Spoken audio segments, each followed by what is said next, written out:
These settings are cursed and have been messing up your movement this entire time, and might even be the reason you have never been able to Superglide, especially if you're on controller. With this video I'm addressing some small mistakes from my big Superglide tutorial from over a year ago, and will show you how these settings are f***ed in a really stupid way. I said that you don't need a sprint to Superglide and that it also works out of a walk, which is technically true, but it makes it way harder. And if you do hit a Superglide out of a walk, you will have less speed. And in game, you can totally feel that difference. That they're slower is bad, but that they're much harder out of a walk is the much bigger problem. Always sprint into your Superglides, or activate the sprint during the mantle. Related to sprint and walking, it makes a massive difference whether you have your sprint control set to press or hold, even when using auto sprint.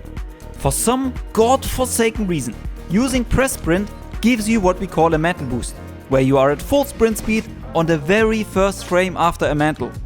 If you use hold sprint, you will not get a Mantleboost. On the first frame after a mantle, you are at walk speed, not sprint speed, and then have to accelerate back to sprint speed, even if you keep holding sprint the entire time throughout the mantle. Press sprint, instant 299. Hold sprint, 199 and 299. And what's even worse, this still carries through to always sprint, which is called auto sprint by the community. If you turn on always sprint, the sprint control option gets grayed out, suggesting to you the player that it's no longer available cause always sprint completely overrides it. That's not true. From your inputs, it looks the exact same. You only touch forward, always sprint takes over and makes you always sprint. But whatever option you had selected before sprint control got grayed out is still the deciding factor whether you will get a Mantleboost or not. How does that relate to movement? You will be slower and easier to shoot after every mantle. If you try to slide after mantle, it might not work on the first frame. And if you do slide, your slide is slower. And because Superglides also rely on a mantle, it makes Superglides as hard as the one with the walk, which I just showed to be way harder. Do not use hold as your sprint control.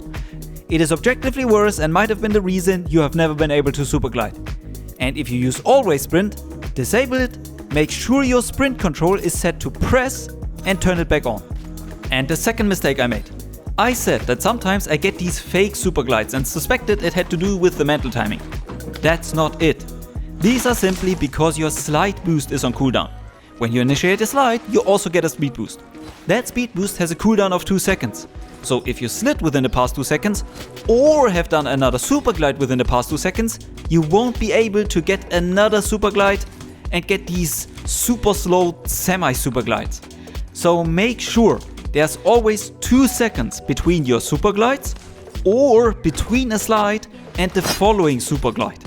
I have updated that knowledge on the Superglide entry on the Apex Movement wiki. We also made the tips button on the Superglide trainer link to that entry, so it's always up to date. All available on apexmovement.tech.